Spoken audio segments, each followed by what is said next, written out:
Hello, ladies and gentlemen. Welcome to Big Talk with Bruce Dickey here on Wabash Catch TV. Thank you so much for tuning in today. This is going to be a ton of fun today. Look who's here. It's Randy Olson. Hey. How you doing, Bruce? Oh, I'm doing great, Randy. Look who also is here. This is Jay Shidler, ladies and gentlemen. I just met him for the second time. I had met him once before when I was about this tall and about this wide. We didn't have to say that. Well, I did. I just wanted to help you remember. I was about 8 years old. So we're going to talk today, and we're going to reminisce about basketball because Jay Shidler, of course, one of the big names in the history of Illinois State basketball, state high school basketball. And we're going to talk about all kinds of different things having to do with that over the course of the day. Jay's also got some books that we're going to show you, and he's got some signings coming up. We're going to talk about those. Appreciate you both being here. Thank you. I appreciate you asking me to be Ted Whitehead's also here too. Actually, I think we're gonna have to keep them separated because Ted apparently played against Jay at the high school level. So we're going to keep them separate for a few minutes. But thank you so much for tuning in. Let's tell you a little bit, folks.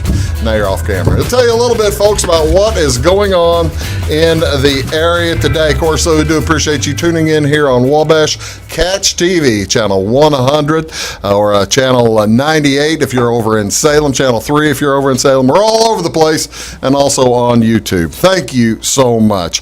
What is going on today? Well, a couple of things actually. Today and tomorrow down in Fairfield, the Fairfield Public School District number 112, along with Jasper, New Hope, and Jeff, they will be conducting their child find preschool screenings today. And these are going to be at Northside School. Now, the event is for children from age 3 to 5 years old who are not yet enrolled in public school and who are not yet eligible for kindergarten for the upcoming school year. This is if you haven't signed in for school yet.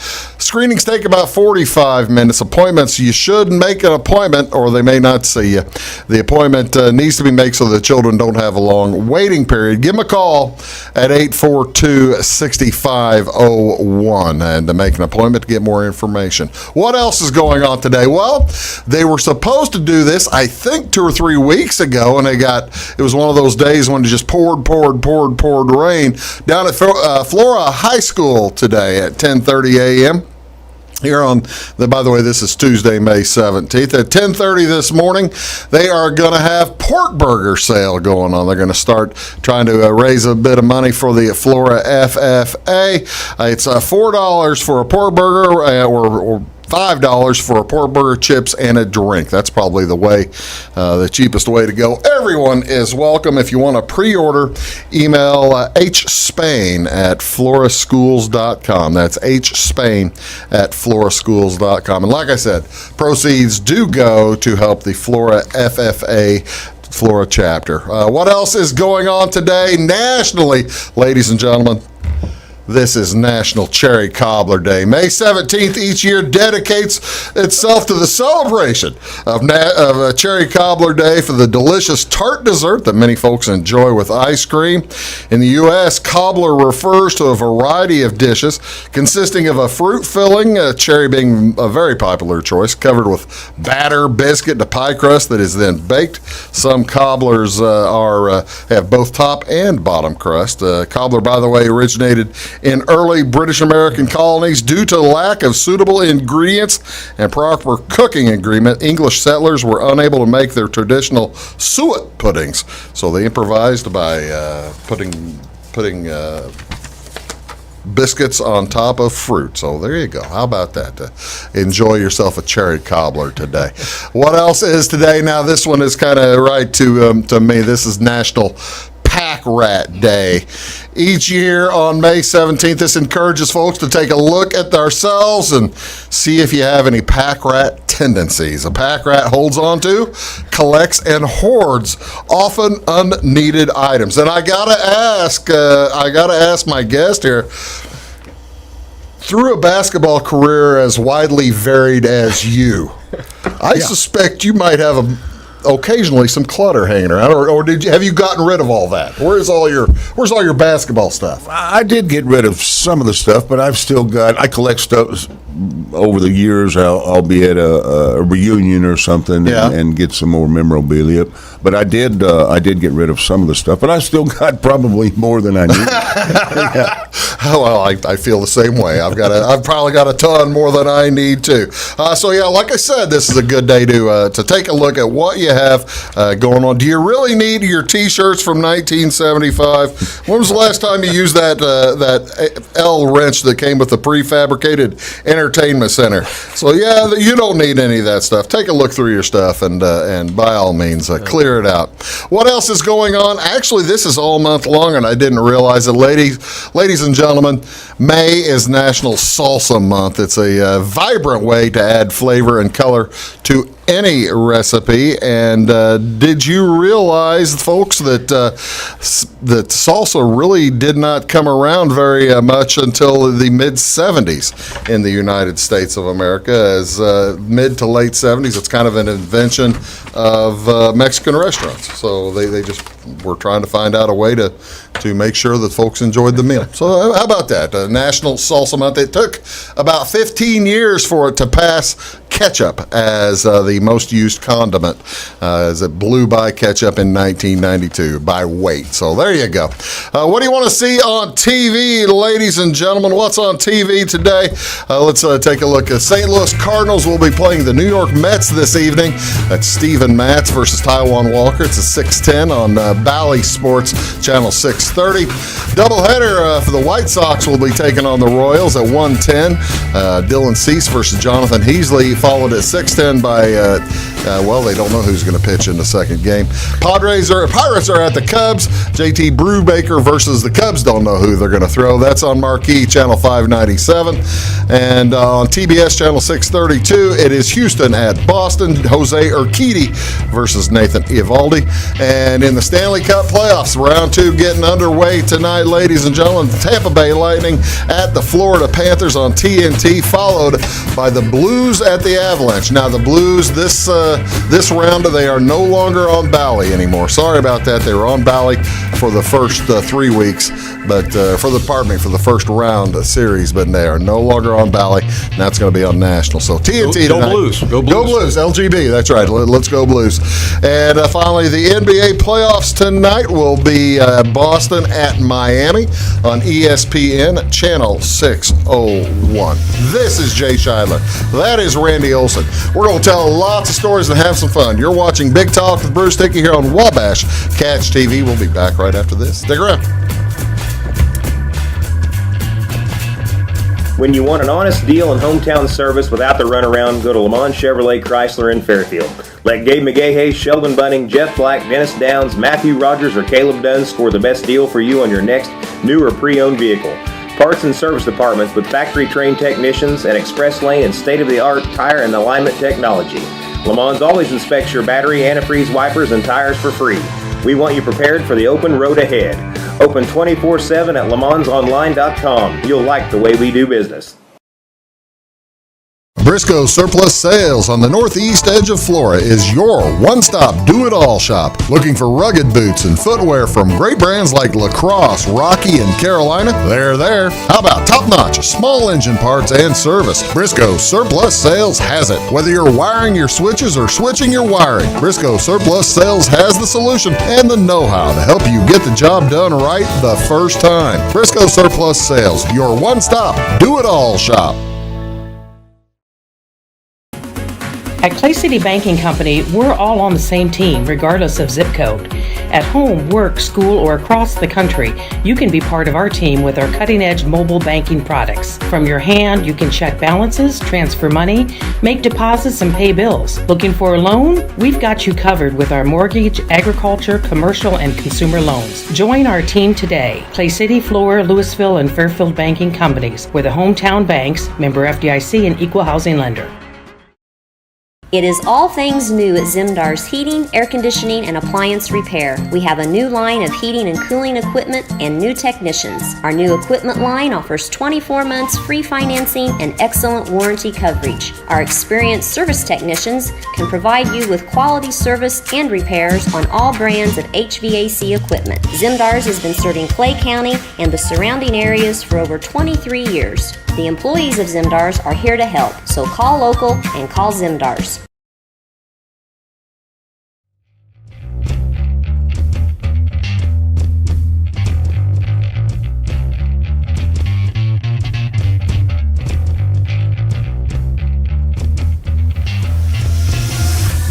Hello, folks. Welcome back.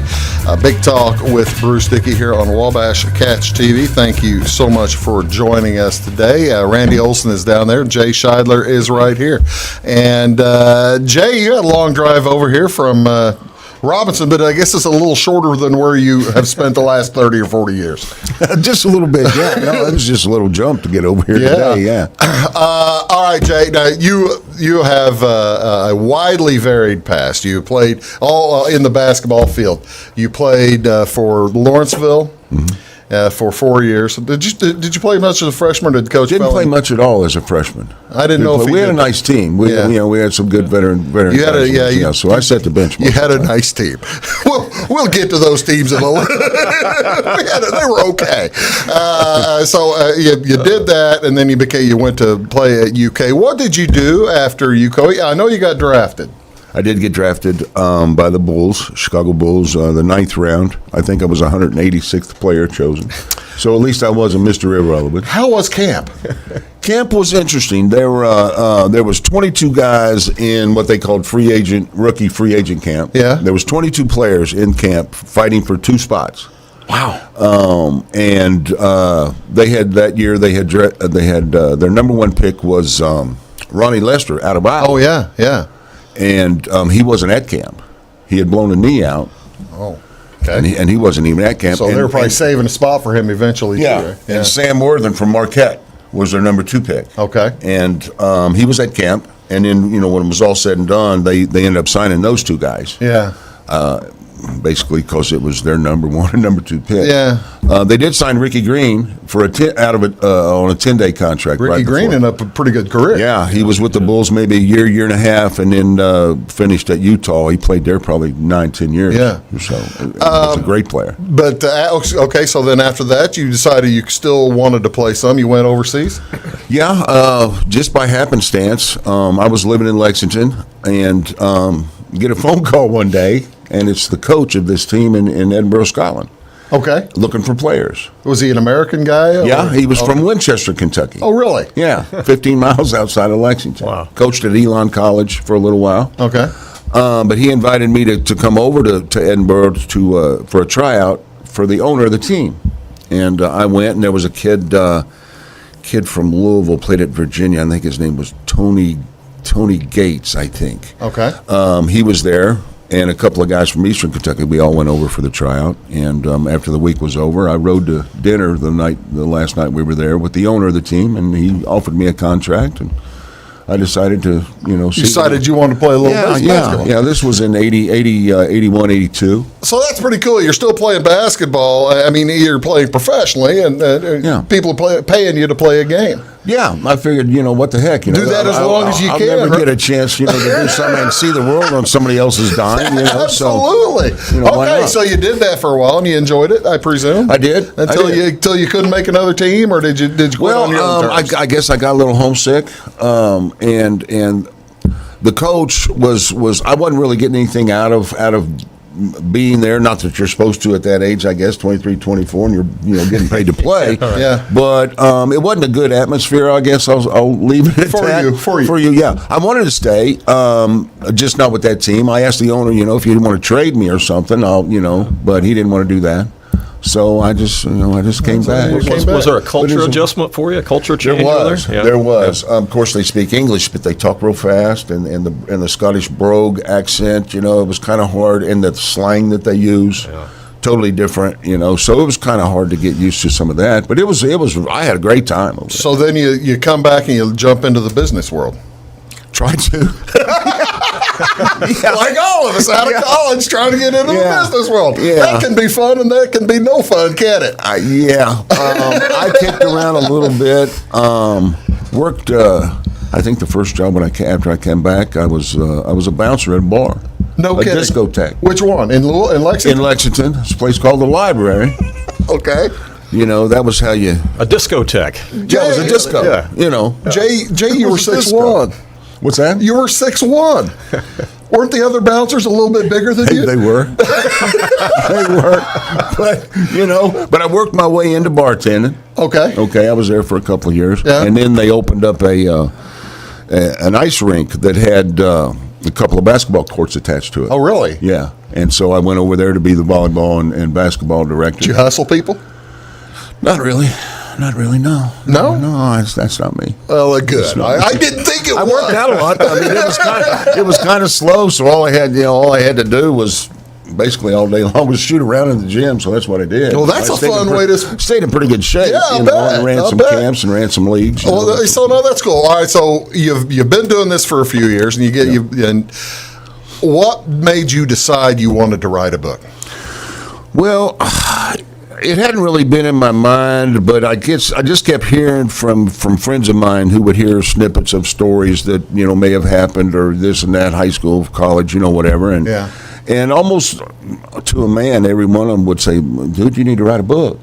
And no kidding. So they kind of put that in my head, and I just didn't really know how to go about it. Did you ever try to start? I did. I did try to start about 20 years ago or so. I sit down at the computer and.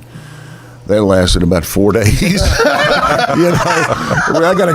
hammered out a couple of pages. Yeah. But I just wasn't disciplined enough, and Well, you probably didn't know where. It's like something new. Yeah. You don't know where to start. Yeah, and so I kind of didn't even think about it for a while, and then back, I guess probably 10 years later, the idea popped in my head again. So I got a hold of a sports writer. Election and Herald sports writer, newspaper guy. He was retired down in Fort Myers. I called him. I got his number, and he said, "Well, I'd love to help you with it, but I'm down here, and it'd be really kind of tough, But he gave me some names of some people around the area, and I contacted a few of them, and nobody really wanted to have anything to do with it at that time. Why not? I don't know. I mean, it seems like I'm like you. I'm like your buddies. It sounds like it'd be some pretty good stories. Well, I got a hold of a friend of mine, actually. She was still with UK, the university in some capacity. Like public relations or something? Yeah, she was a writer. But she was doing murder novels and true story kind of things, right? She was working on one. As a matter of fact, at the time, she was working on one where a former UK or a UK football player got shot. Really? Yeah, and killed. And it was a whole different thing. It was all over something. This guy got. I might be getting off the. Do whatever. I'm listening. It's a good story. The guy. It was all over. The guy got blackballed for joining a fraternity. Well, he got hazed or something. He got mad because he couldn't get in his fraternity and ended up shooting a UK football player. But it was all murder mystery kind of thing. She was doing a book on that. Yeah. I contacted her and she was like, "Well, what you've done over your career and stuff is all fine and good." But she's like, "What have you done lately? Mm-hmm. Have you killed anybody? have you spent time in prison?" I'm like, "Well, no." Okay, so we don't want her writing the book. You're living too clean. She didn't think there was that much interest 25, 30 years after the fact. Okay. So, again, I just, So you found somebody else? Did find somebody else. A friend of mine that played UK football at UK, Greg Long. I was talking to him one day about, I'm thinking about writing a book, and a mutual friend of ours, Paul Corio, the guy that eventually ended up writing the book with me, Greg told him about it, just happened to mention it in passing, and Paul was like, "Well, he's got to let me write it. He's got to let me do it." So we got together. May I see the book? Sure. We got together almost 2 years ago. It'll be 2 years ago in August we started, and just started, just telling stories, but it worked out. One thing led to another. Things just started falling in place, and 18 months later, there you have it. Now, this is fascinating to me because Randy got involved, and we were going to have there were going to be shows around Southern Illinois and all over the place. Did you have the book finished in time for those shows, or we talking about the back in April of 2020? Yeah, what we were talking about back in 2018, and then eventually 2020. No, the book was not written yet. No. No. In fact, I don't even think you really started working on it yet. No, not at that time. Yeah. Oh, no kidding. No. Right. We started on it. It'll be 2 years ago in August. Okay, now It's coming August, and it just came out this past March. Okay, so this is brand new. It's really fresh. Yeah, it's Oh, just wow. a couple of months. Now, so Mr. Cordo, was he in Lexington at the time, or Yeah, Okay. yeah. He was from New Jersey, but his family moved to Lexington when he was young, and him and Greg went to Greg Long, the guy that I mentioned. They were in high school together at Henry Clay High School in Lexington. Okay. Where my teammate James Lee was playing. Yeah. And Paul tried to play some sports. He was a pretty good athlete. Yeah. But he was a musician too, and started a band, and you know how all that goes. But he was an athlete. He knew the game and had been around during that time. He's a year younger than me, but he knew a lot about UK and had been there through the Memorial Coliseum years and Rupp and all that. So is this the first of many, or is this the only one you think? Well, there's only 300 pages here. I suspect Yeah. you've got another 3 or 4 in you. The thing about it is once it came out, and Robin, even my wife, Robin, she pointed out one day that I didn't have a picture in the book, in the picture pages, that I failed to include a picture of a team that I was an all-star team that I was on with Larry Bird and Magic Johnson. Right. Yeah. Yeah. I was going to ask about that a little bit later on, Yeah. the Larry Bird team. Yeah, but there's been so many things that's popped in my head since the book's come out that, gosh, that should have been in there. Well, that's Why great. didn't I put that in there? So who knows? There That's might fascinating. be a sequel. So to That'd speak. be cool. Now, it won't be ready this Saturday. No. no. But this Saturday, where are you going to be? Where are we going to be here this Saturday, Randy? Common Grounds Coffee Lounge, downtown Flora, Okay, at what time? 8 a.m. to 11 a.m. I saw something about free coffee. Did I see something? Yeah, absolutely. I'd like to thank Clay County Hospital and Taylor Law Office. They're going to pick up the cost for the first 100 people to come through the door and enjoy a free cup of coffee or whatever beverage they want. And so kudos and thanks to both of them. And on these, this is not the first one you've done. You've done a few. Yeah. At these signings, do you get the opportunity to sit and chat with folks, or Sure. is it just signing and No. handing off the It's book not and a that kind of- conveyor kind of thing. Yeah, No. I take time. I'll take as much time with people. That, that's wonderful. it's laid back. It's a nice setting, and we have good conversations. Oh, yeah. and- That's it's outstanding. great. That's great. I tell you what, let's do. We're going to take a quick break, and we've got all kinds of stuff to talk about. The Lawrenceville years, so we're going to talk about Lawrenceville versus Flora. We're going to talk about Lawrenceville versus Fairfield. We're going to talk about, Oneida Rova. Oh, absolutely. Maybe not that one. I just mentioned 2 losses, doggone it. I feel terrible. We'll be back right after this on Big Talk. So here's say. Shide Diesel Service Company is your anything diesel full-service center and fuel injection shop. Shide Diesel offers the quickest turnaround times to get you back on the road. Shide Diesel can service any diesel engine from agricultural, construction, heavy-duty truck, and automotive. Let Shide rebuild your pump, injectors, or turbos. Need custom fuel lines? Shide has you covered. With a drive-in service, they offer a variety of services, including oil changes, engine rebuilds, DOT inspections, and DPF cleanings. For unmatched quality, think Shide Diesel Service Company. Anything diesel. At Midwest Farm and Land, we've got a team of dedicated land, home, and commercial experts ready to help. We understand that buying or selling a property can be extremely stressful. Let our folks take care of you and help you find your perfect piece of property. Whether it's recreational or hunting land, farmland, homes, or commercial, we're there to help. Local experts with national reach. If you're interested, give us a call, 618-532-1961, or check us out on the website, MidwestFarmCo.com. Hi, my name is Bruce Dickey of Wabash Catch TV's Big Talk with Bruce Dickey. Watch us each weekday right here on your local cable station. We're on at 9 a.m. with a repeat at 9 p.m. It's your local TV talk show with plenty of information, fun, and frivolity to get your day started right or maybe even ended right. Please contact me at 665-9970 or at bruced@wabash.net if you are a member of your organization would like to be a guest on the show. That's 665-9970. Big Talk with Bruce Dickey. Hey, thanks for watching. When you want an honest deal and hometown service without the runaround, go to Lamont Chevrolet Chrysler in Fairfield. Let Gabe McGahey, Sheldon Bunning, Jeff Black, Dennis Downs, Matthew Rogers, or Caleb Dunn score the best deal for you on your next new or pre-owned vehicle. Parts and service departments with factory-trained technicians and express lane and state-of-the-art tire and alignment technology. Le Mans always inspects your battery, antifreeze, wipers, and tires for free. We want you prepared for the open road ahead. Open 24/7 at lemansonline.com. You'll like the way we do business.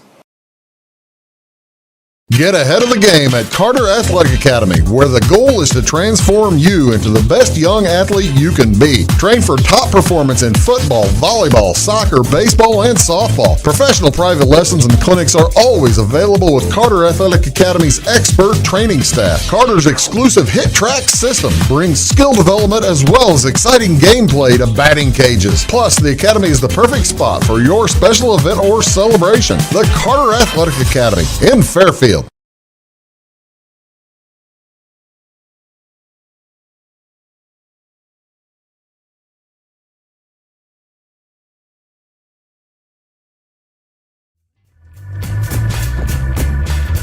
Hello, ladies and gentlemen. Welcome back. Big Talk with Bruce Dickey here on Wabash Catch TV. Jay Shidler is here, along with right there's Ted Whitehead and Randy Olson, the former high school players back in the 1970s, all three of them, and one of them better than the other two. I'm not saying which. But it's a thrill. It's a thrill to have. Do you remember playing against either of these two guys? I They actually were at don't. Flora. I actually don't. I kind of recognize their names, Yeah. because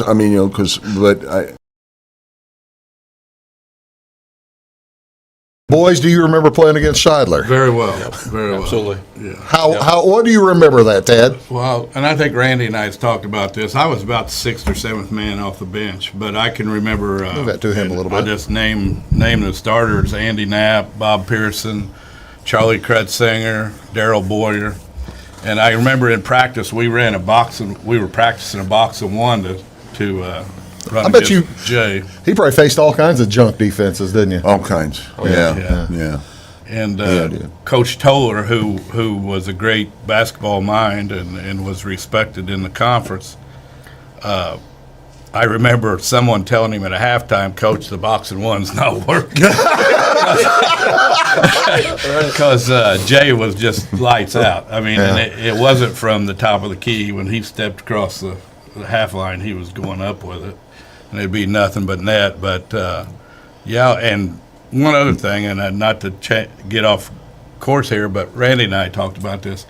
When we had an off night and Lawrenceville was playing, and this is what's amazing, is we would drive to wherever Jay was playing. I remember watching him. He had, 45 at Fairfield? Right.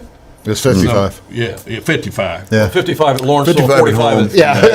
Fairfield. I'm sorry. Yeah, 55 versus But Fairfield. the night that he had the 45 at Fairfield, Ted and I were there, along with some other players, because Flora had the night off. Oh, is that So right? we would drive to wherever Lawrenceville was playing at just to watch Jay play. That's how much we respected him, even though we were competing against him. Now, Jay, I do That have. kind of stuff just blows me away. Well, It blows me mind. I bet it does. I mean, I imagine. I suspect because you didn't have any idea of it. That people, No. Whenever when they mentioned the Fairfield, the 55-point game. Oh, those of us from Fairfield, there is legend. Now, I don't know if it's true or not. So I'm asking you. There is legend that you came into that game with 102 fever and played sick and scored like a lot of points. Is there any truth to the? It's in the book. It is in the book. Yeah. I don't want to spoil the book. I wasn't sick that night. Now I was sick. I was probably sick a lot of times, but no. We played at Salem. You were sick at Salem, yeah. Sick at Salem. Yeah. And didn't have a good night. And then the next night is when we came to Fairfield. The Mule Barn, yeah. Yeah. And was that in 75 or 76? That was 76. So this would have been when you scored 45 Yeah. and 55 up in Lawrenceville. Yeah, a few weeks earlier. Yeah. We're all very proud. Kind of took it out on Fairfield. You do remember why you took it out on Fairfield, right? I talked to a guy who played on the 75 squad. Yeah. And right, because they had paybacks, Lawrenceville had paybacks. Lawrenceville had one conference loss during your career, right? Yep. And it was at Fairfield. At Fairfield. Yeah. My junior year. Yeah. Any recollection in particular on that game? or you forgot just all that. prefer not to? Forgot all that. Did we lose? Did we lose again? All right, okay. Now, since we're talking, we're going to get to college here in a few minutes. But since we're talking high school basketball, and I've read the story. So, but tell me why did you become? You're no longer blonde, really, to speak of. You're still darkish headed. But I wasn't really then. That was why did we become bleached? That and again, it's in the book, but a little quick synopsis. I grew up with real oily hair, which a lot of kids do at adolescent, whatever. Yeah. So my beautician, my mother's beautician said, put this stuff on his hair; it'll take the oil out. It did take the oil out, but it also took the color out. So after. She started doing that when I was in the 6th grade. No kidding. I didn't realize when that started. Mm-hmm. Yeah. So after 4 or 5 years of it, 3 or 4 or 5 years of it, there was no color left. Yeah. So it was just completely white. And just had to kind of wait until your regular hair grew back in college or something like that? Yeah, well, my freshman year at UK, my parents followed me down there. Yeah. So she was still there to do it. But they came back to the Lawrenceville area my sophomore year, and I was too embarrassed to ask anybody to do it, to put it on my head. So I let it grow out. So there was no Mr. Hall or nobody else up at Kentucky or down at Kentucky that actually said, "Hey, look, this blonde business ain't going with us." That didn't happen. No. As a matter of fact, when I went through a couple of slumps, I was wondering.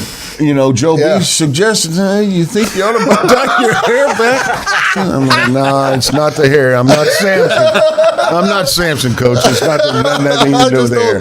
I don't think it's the hair. All right, now, okay. So you as a sophomore, the Indians won state. Yes, 74.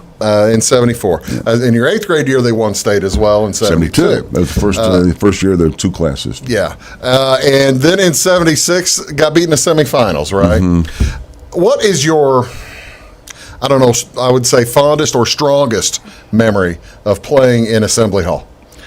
Well, actually winning the state, you can't get any better than that. Yeah. I wrestled up there. I wrestled in state tournament. Oh, it's awesome. It's just incredible. And because I was there in 72 when I was in 8th grade when they won it, but I wasn't on the court.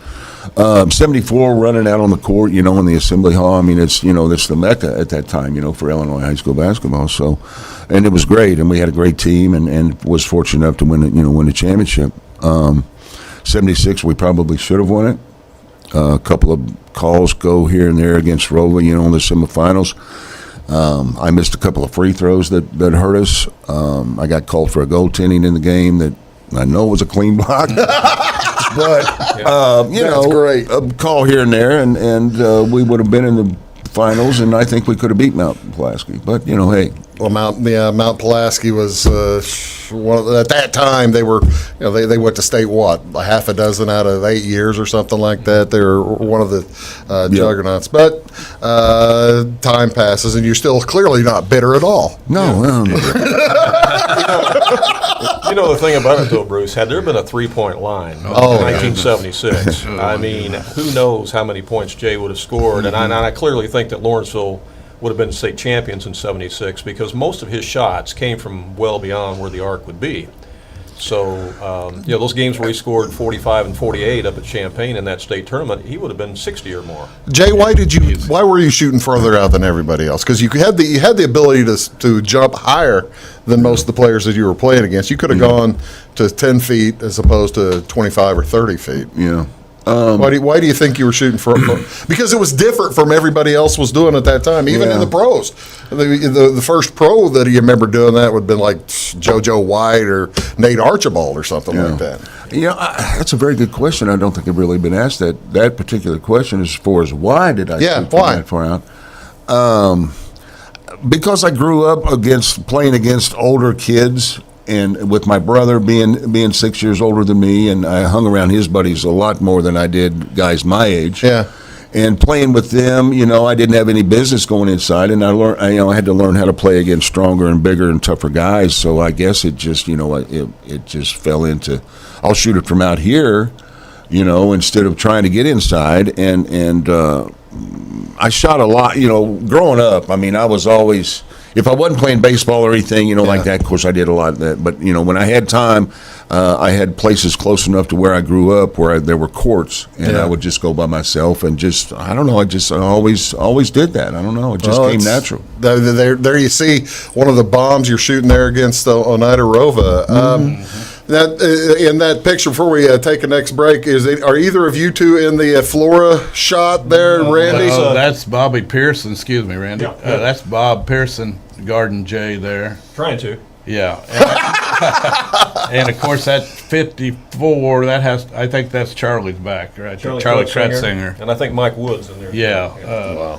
Well, is it Mike or Todd? I can't see it. I think that's Mike. Yeah. Is it Mike? Okay. Well, I tell you what, that's fun. We're having some fun here. We're going to talk about the University of Kentucky years here when we return, the national championship years, as well as that great team in 1978 and over the course of those times. You're watching Big Talk with Bruce Dickey, back here with Jay Shidler, along with Ted Whitehead and Randy Olson right after this. Having car trouble, need a tow, or just some routine maintenance? Butcher Automotive in Louisville has you covered. Locally owned and operated, Butcher Automotive offers complete vehicle repair services along with tire sales and wheel alignment. They're your local hand-cooked tire and interstate battery dealer. Butcher Automotive offers free local pickup and delivery so your car can be repaired while you're at work or at home. Butcher strives to treat everyone's vehicle as their own. At Butcher Automotive, they don't want you to give them your business, they want to earn it. Does your home show signs of foundation problems? Call the experts at Woods Basement Systems. Our Power Brace system can fix the problem permanently and help protect the value of your home. Call Woods Basement Systems today. Woods, the all things basement-y experts. Mold, rank air, pests, all getting closer to inside your home. With a dirt crawl space, there's no telling what's below you. A sealed crawl space locks the nasty stuff out, plus can lower your utility bills. Woods, the all things basement-y experts.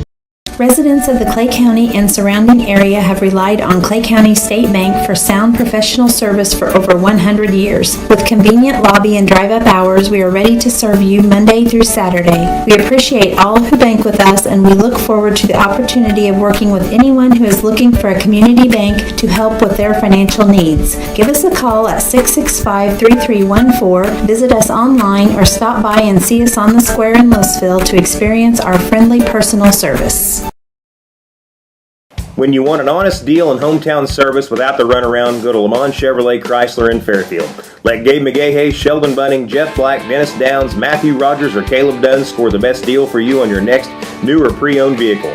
Parts and service departments with factory-trained technicians and express lane and state-of-the-art tire and alignment technology.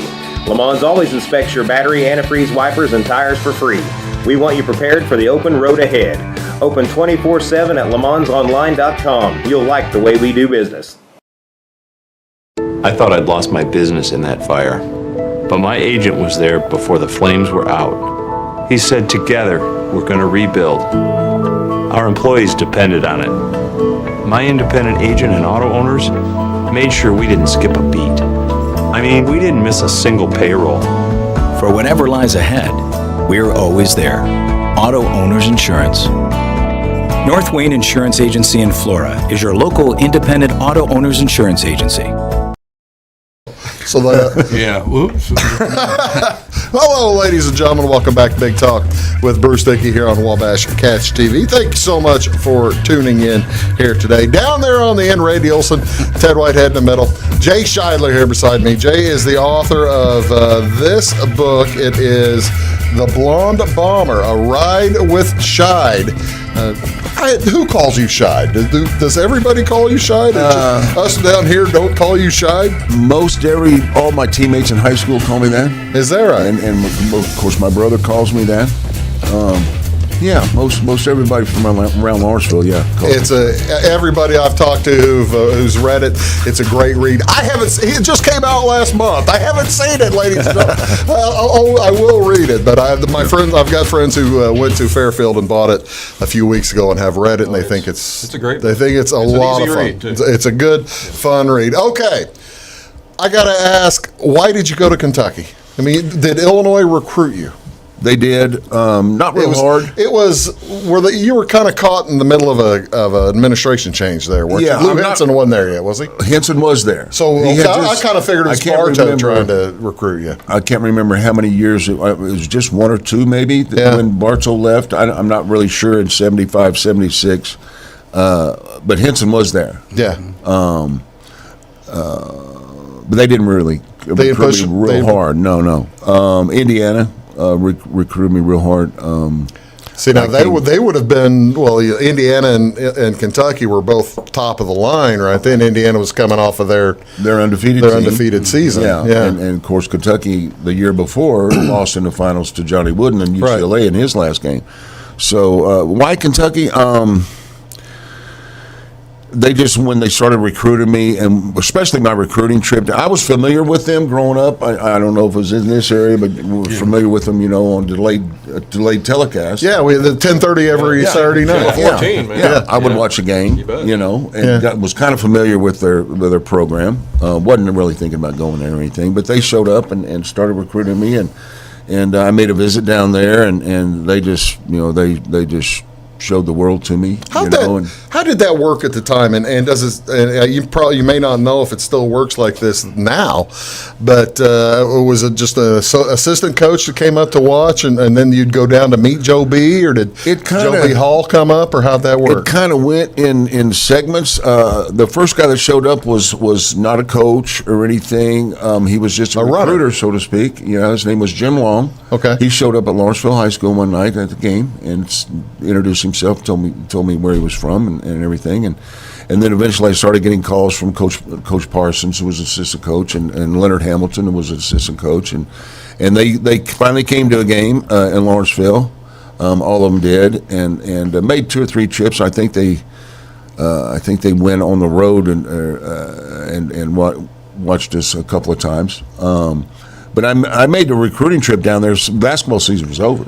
Really? Yeah, I had played in a couple of high school all-star games. So you'd not graduate. You'd played your final high school game. Oh, yeah. Still didn't know where you were going to go. Right. No kidding.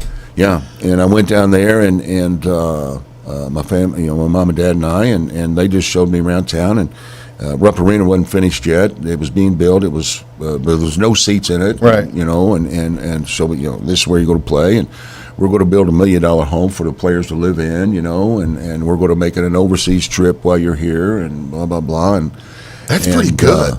Yeah, and I met the team. They had a big cookout at someone's house, and met most of the players that were still there after the season. And I just felt that I wanted to be connected with a winner. Yeah, I just wanted to win. I didn't care where it was. I wanted to win. And win a championship. Yeah, and I just felt like Kentucky was going to be my best bet, and fortunately it worked out that way. How tough was the transition from high school leading top scorer on a basically in the state, Mr. Basketball in the state, to having to become more of a passer and more of a team player? How difficult was that?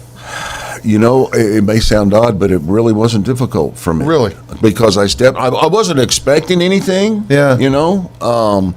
But I showed up and preseason workouts and everything. I was doing what I was being asked to do and working hard and everything. And when practice started, I played well enough to Joe B thought I warranted a starting position, and so I was playing on first team all the time. So I just felt like I was still in high school. Yeah, I was just doing what I do. Yeah, and I didn't put any extra pressure or anything. I was just playing, and it just worked out. And I did start every game as a freshman down there. Was it tougher having more workouts and having to transition to? Did you get hurt at all? I guess was there more wear and tear on your body? No, not really. Now I forced some wear and tear on my body just for the way that I played. Yeah, if practice, game, whatever. I gave 110%. Yeah, I was reckless. I'd dive on the floor for a loose ball, or I'd go up in the stands try to save a ball or whatever, and get my nose down underneath where it shouldn't have been, and busted lips and everything. But no, I didn't know how any other way to play. Yeah, I always played like that, so I didn't change anything. So things just fell into place, and I had a good freshman year and was able to play a lot. Well, that's pretty cool. I tell you what, let's do. I'm going to take one last break, and we're going to spend the last bit of the show talking about the '78 squad, and as well as what you think about basketball these days. Because I bet you got opinions. I can probably relatively well informed. I can comment on it. You're watching Big Talk. We'll be back right after this. Stick around. Make Carnaby Square in downtown Fairfield your fashion leader. We're the little boutique with the big inventory of beautiful, trendy outfits and clothing in a wide array of your favorite name brands. And don't forget our large selection of jewelry and accessories. Carnaby Square is Southern Illinois' largest dealer of Brighton. At Carnaby Square, we take pride in our one-on-one, knowledgeable customer service and look forward to helping you create your own special look. Plus, always free gift wrapping. Find endless gift ideas 24/7 at CarnabySquare.com and on our Facebook page. Shop the fashion leader in downtown Fairfield, Carnaby Square. Napa know-how. At Flora Auto Parts, you can count on the Napa know-how experts to have the solutions to keep you running on the road or in the field. More than just your car, your locally owned Napa store carries a large inventory of parts for farms, heavy trucks, and just about everything that moves. Experienced counter people understand your needs and are ready to help with the perfect part at a great value. That's Napa know-how at Flora Auto Parts. When you want an honest deal and hometown service without the runaround, go to Lamont Chevrolet Chrysler in Fairfield. Let Gabe McGahey, Sheldon Bunning, Jeff Black, Dennis Downs, Matthew Rogers, or Caleb Dunn score the best deal for you on your next new or pre-owned vehicle. Parts and service departments with factory-trained technicians and express lane and state-of-the-art tire and alignment technology. Lamont always inspects your battery, antifreeze, wipers, and tires for free. We want you prepared for the open road ahead. Open 24/7 at LeMansOnline.com. You'll like the way we do business. In 1916, Warren Miller chose Auto Owners Insurance. Later, his son made the same choice, as did his grandson. And today, his great-granddaughter did the same. As we reflect on where we've been, we're grateful to our independent agents and to those who have put their trust in us, and to the generations who will. Auto Owners Insurance. Harrison Insurance in Louisville is your local independent auto owners insurance agency.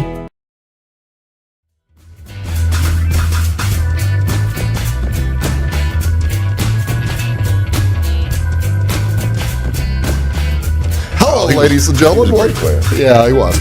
You're watching Big Talk with Bruce Dickey. Jay Shidler's here. We're talking about the Blonde Bomber, along with Randy Olson and Ted Whitehead.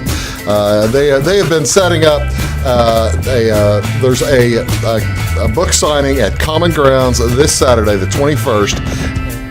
And it should be just a great time. 8 a.m. till when? 11 a.m. 8 a.m. till 11. And there are other ones coming up. Is that what I understand? Yes, Jay's going to be speaking to a group of basketball campers at Mount Vernon High School on Wednesday morning, June the 1st. He'll speak to those campers late that morning, early afternoon, and then there's going to be a book signing in Mount Vernon that night from 4 till 7 at the Doubletree Hotel in Mount Vernon. Okay, that's on June 1st. June 1st. Mm-hmm. And then the next day on Thursday, Jay's going to be over at Olney at East Richland High School with the coach over there and speak to their basketball camp, their kids, with Coach Rob Flanagan. Flanagan, right. And then after he speaks to those kids, I think there'll be a book signing there at the high school, is what it sounds like, because they're trying to show off their new fancy.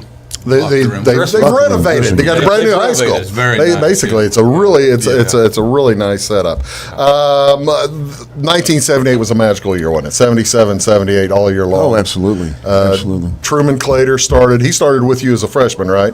Larry Johnson started with me. Larry was a senior that year, my freshman year, but Larry and I started. Kyle Macy transferred in too. Right, he was the missing link. Kyle was. But before, by the way, I was asked to ask this before we get. No, it is in 78. Okay, I'll ask in a minute. I have a brother from Michigan State. Right.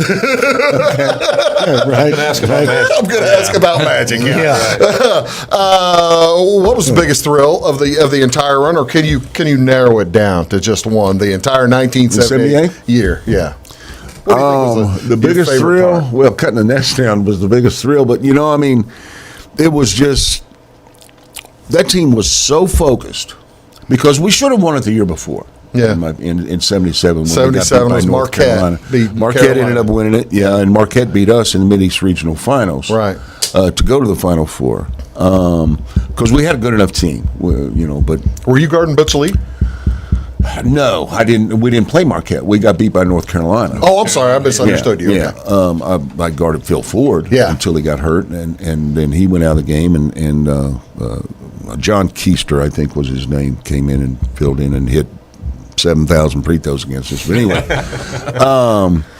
we made it kind of our mantra, so to speak, after losing that game, that wasn't going to happen again. In 77, yeah, okay. Yeah, and so from day one, everybody, and the freshmen came in early, so we had everybody there from day one in 77, 78, that we weren't going to be happy and satisfied unless we won the national championship. So everybody's focused. I mean, the senior leadership with James Lee and Jack Givens, Rick Roby, and Mike Phillips, they kept everybody. There they all are. That was just a whale of a team, wasn't it? Oh my God! We had 4 guys 6'10" or better. Yeah. And we had of course Jack 21 there in the middle. He got 41 against Duke in the championship game when we won, and James Lee there in the back row 32. They were all seniors, Rick and Mike, and they had such good leadership. But Kyle, when he came in the year before, after he transferred from Purdue, I was on the first team. That was my freshman year. His year he had to sit out. So I had to go against him every day. Oh, is that right? Yeah. He was okay, on, so I didn't realize he had transferred in that year. Yeah. Okay. Yeah. He was on the defensive team with the walk-ons and stuff. So I was going against him every day, and I knew how good he was. Yeah. And when he was, became eligible the next year, I broke my foot the second day of practice the championship year. Yes. So I lost my starting job. And Truman stepped in, and Truman Claytor, and with him and Kyle in the backcourt, but we were so businesslike that we practices were brutal, but because there was so much competition, keeping everybody in check and just focusing on the prize, so to speak. Yeah. And that must be that is something you must be quite proud of, in that you were a starter. Right, and you broke your foot, and you basically sublimated yourself to the team, and I mean, of course, Joe B and the rest of the coaches were helping you out to do that. But I mean, you were helping the team when you came back, just a few minutes at a time, right? And then more as the time went on. Yeah, I actually that year was probably my worst year in college. But because I was 10 weeks behind, and everything, I didn't play my first game until our third game of the season against Kansas on the road that year. But I mean, we won the national championship, how are you going to get playing time? The ring, by the way. It's tough to get playing time when you've got Truman and Kyle, playing as well as they're playing. What You're not going to push Jack Givens out of the way. So, but everybody was ready when called upon. Yeah. James, myself, and the guys on the bench, Freddie and Dwayne Casey and those guys. I mean, up and down the line, I mean, we were 10 deep, and we knew in our minds going in that we were the best team in the country. There was no doubt. Was the toughest game in the tournament that Michigan State game? I mean, that was a regional championship. The regional championship. You won 52-49. Yeah.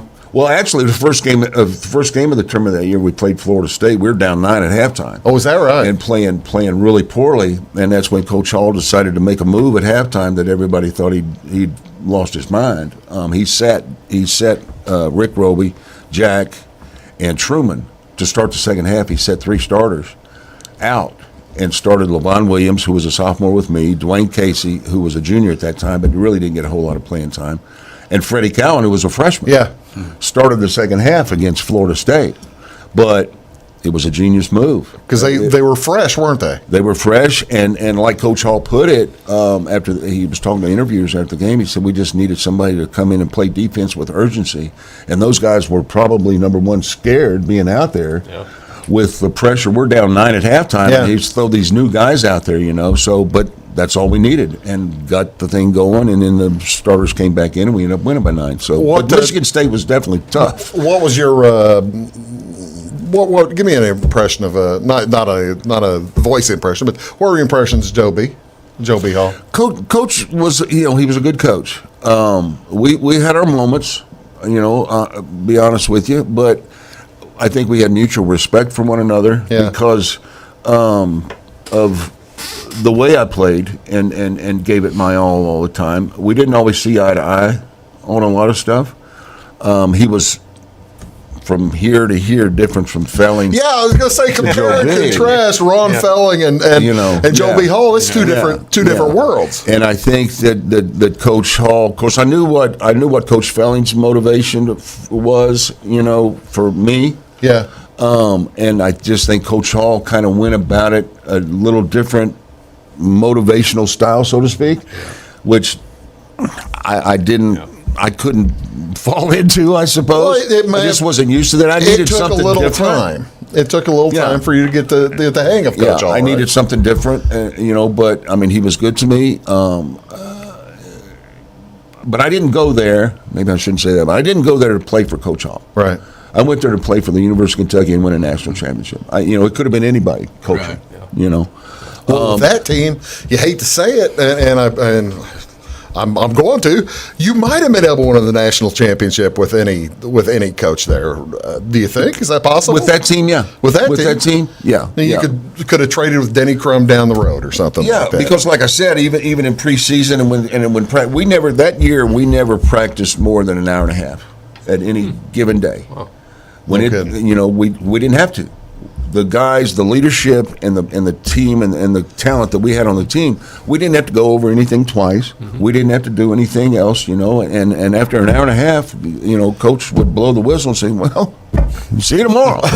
We're done." Yeah. Do you guys ever get together as a team? I didn't know how often you have reunions. Yeah, they have a reunion for the championship team every 5 years. Okay. Next year will be the 45-year reunion. Oh God. Wow. Jay, we're all getting old. But it's great. They make a whole weekend, a 3-day thing for us. That we're doing this and that, and they've got us here and there, doing different things and stuff. So it's great, But there's still Jacks around in Lexington.